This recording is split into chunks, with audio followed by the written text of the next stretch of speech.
कोस कोस पर बदले पानी, चार कोस पर बानी। जी हाँ, क्या आप लोगों ने कहावत सुन रखी है? ये कहावत जानते हैं क्यों नहीं? क्योंकि भारत में इतनी सारी भाषाएं हैं और इतनी सारी बोलियां हैं कि कुछ दूरी पर जाकर भाषाओं और बोलियों को बोलने में अंतर आ जाता है। बोलियां बदल जाती हैं, भाषाओं को बोलने के लहजे बदल जाते हैं। इसलिए हमारे भारत देश में बहुत सारी भाषाएं, हजारों भाषाएं हमारे भारत देश में प्रचलित है। तो क्या ये जो हजारों भाषाएं हैं, ये सभी भाषाएं हैं? नहीं, ये सभी भाषाएं नहीं है। ये सभी बोलियां हैं, अधिकांश इनमें से बोलियां हैं।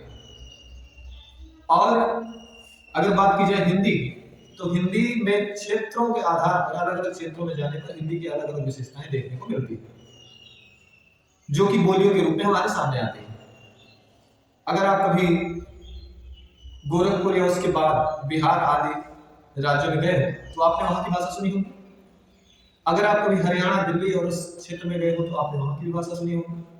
क्या ये दोनों भाषाएं एक समान है या इनमें कुछ अंतर है?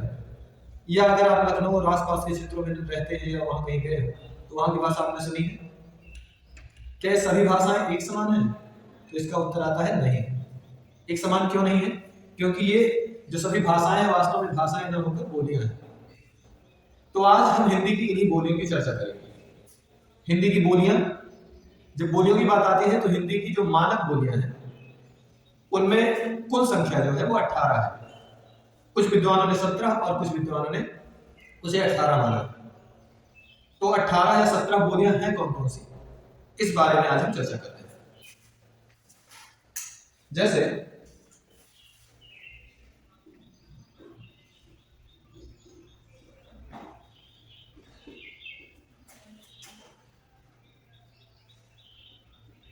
हिंदी की बोलियां,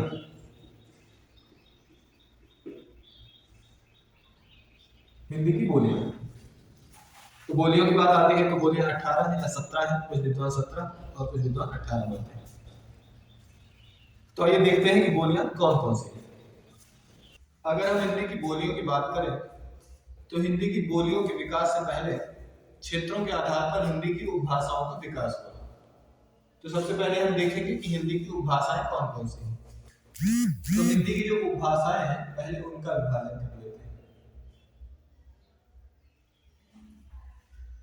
यानी बोलियों से पहले हिंदी की उपभाषाओं का विकास हुआ। वे कौन कौन सी हैं देखते हैं। सबसे पहली और महत्वपूर्ण जो हिंदी की उपभाषा है उसे कहते हैं पूर्वी हिंदी। क्या कहते हैं? पूर्वी हिंदी। इसके बाद अगला जो विभाजन है इसका, उसे हम कहते हैं पश्चिमी हिंदी।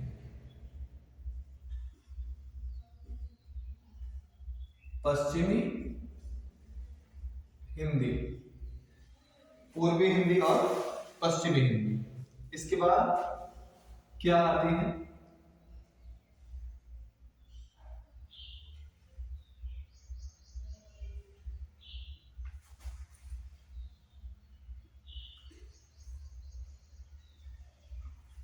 इसके बाद आती है बिहारी हिंदी।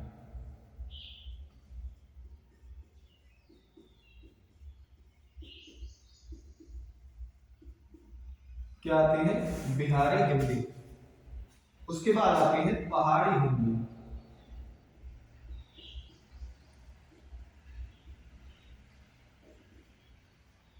और इसका अंतिम विभाजन जो है वो है राजस्थानी हिंदी।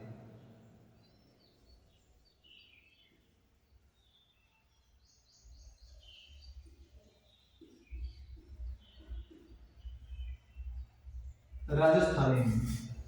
तो ये कुल 5 उपभाषाएं हैं हिंदी की, जिसमें से पूर्वी हिंदी, पश्चिमी हिंदी, बिहारी हिंदी, पहाड़ी हिंदी और राजस्थानी हिंदी।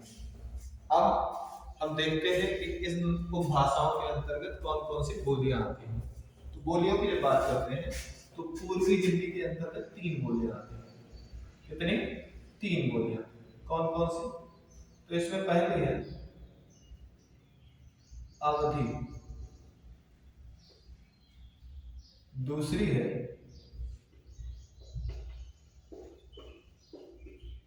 बघेली और तीसरी है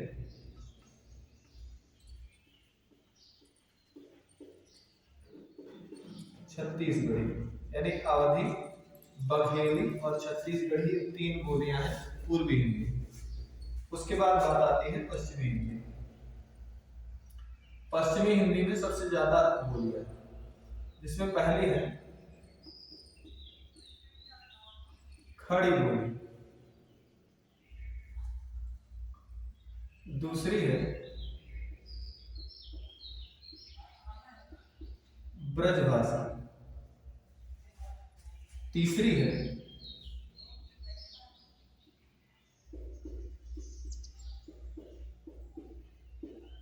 हरियाणवी,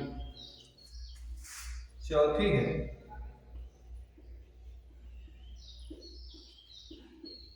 बुंदेली, पांचवी है कन्नौजी। ये 5 बोलियां होंगी। इसमें एक विभाजन और बच रहा है, लेकिन उसको अभी बाद में देखते हैं। अगली जो हिंदी है, हिंदी की जो अगली उपभाषा है वो है बिहारी हिंदी। अब बिहारी हिंदी में कौन कौन सी उपबोलियां हैं, तो इसके लिए हम देखते हैं। बिहारी हिंदी में जो पहली भाषा है, पहली जो बोली है, उसे हम कहते हैं मगही। किस नाम से जानते हैं? मगही। और दूसरी जो उपभाषा है उसे नाम दिया गया है मैथिली, मैथिली भाषा। बिहार के एक क्षेत्र को मैथिल अंचल भी कहते हैं, यानी मिथिला क्षेत्र इसको कहते हैं। उसके बाद तीसरी है बिहारी हिंदी में, तीसरी और इस समय बड़ी लोकप्रिय भाषा भोजपुरी। तो ये 3 बोलियां आती हैं बिहारी हिंदी के अंतर्गत। उसके बाद बात आती है पहाड़ी हिंदी। तो पहाड़ी हिंदी में 2 विभाजन है, एक है गढ़वाली और दूसरी है कुमाऊनी। गढ़वाली और कुमाऊनी। इसके बाद बात आती है राजस्थानी हिंदी। राजस्थानी हिंदी की जो हम बात करते हैं तो इसमें 4 भाषाएं हैं, जिसमें से पहली है मालवी,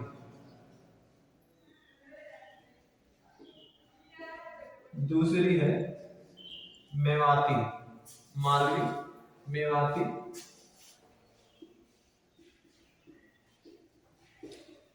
मारवाड़ी और जयपुरी। तो राजस्थानी हिंदी के अंतर्गत 4 बोलियां आती हैं। कौन कौन सी? मालवी, मेवाती, मारवाड़ी और जयपुरी। अब इस हिसाब से देखा जाए तो हिंदी की कुल कितनी बोलियां होती हैं, गिन लेते हैं। अवधी, बघेली, छत्तीसगढ़ी 3, खड़ी बोली 4, ब्रजभाषा 5, हरियाणवी 6, बुंदेली 7, कन्नौजी 8, मगही 9, मैथिली 10, भोजपुरी 11, गढ़वाली 12, कुमाऊनी 13, मालवी 14, मेवाती 15, मारवाड़ी 16 और जयपुरी 17। इस हिसाब से देखा जाए तो 17 बोलियां हैं हिंदी में। लेकिन जो रोचक जानकारी है वो ये है कि पश्चिमी हिंदी के अंतर्गत एक और बोली का विकास अधिकांश विद्वान मानते हैं, जिसे नाम दिया गया है दक्षिणी, जिसे दक्षिणी नाम दिया गया। तो इस हिसाब से हिंदी की जो कुल बोलियां हैं वो कितनी हो जाती हैं? तो हिंदी की कुल बोलियों की संख्या हो जाती है 18, यानी 18 बोलियां हिंदी में हैं।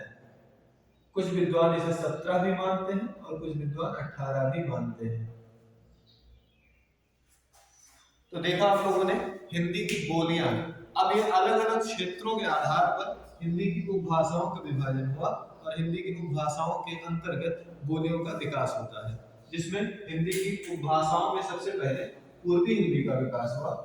पूर्वी हिंदी से अवधी, बघेली और छत्तीसगढ़ी बोलियां निकली। उसके बाद पश्चिमी हिंदी आ रही है। पश्चिमी हिंदी के अंतर्गत खड़ी बोली ब्रजभाषा हरियाणवी, बुंदेली, कन्नौजी और दक्षिणी का विकास हुआ। उसके बाद बिहारी हिंदी से मगही, मैथिली और भोजपुरी का विकास होता है। पहाड़ी हिंदी से गढ़वाली और कुमाऊनी, और उसके बाद राजस्थानी हिंदी से मालवी, मेवाती, मारवाड़ी और जयपुरी, ये 4 बोलियों का विकास होता है। थोड़ा सा एक इंटरेस्टिंग फैक्ट और बताना चाहूंगा, खड़ी बोली को ही कुछ विद्वानों ने कौरवी नाम भी दिया है। यानी खड़ी बोली को क्या नाम दिया? कौरवी। ये कुरु प्रदेश से संबद्ध होने के कारण इसे कौरवी नाम भी दिया गया है। तो हिंदी की बोलियों का अध्ययन हमने कर लिया।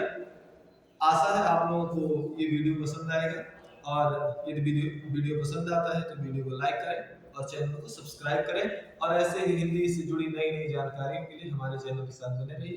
तब तक के लिए जय हिंद।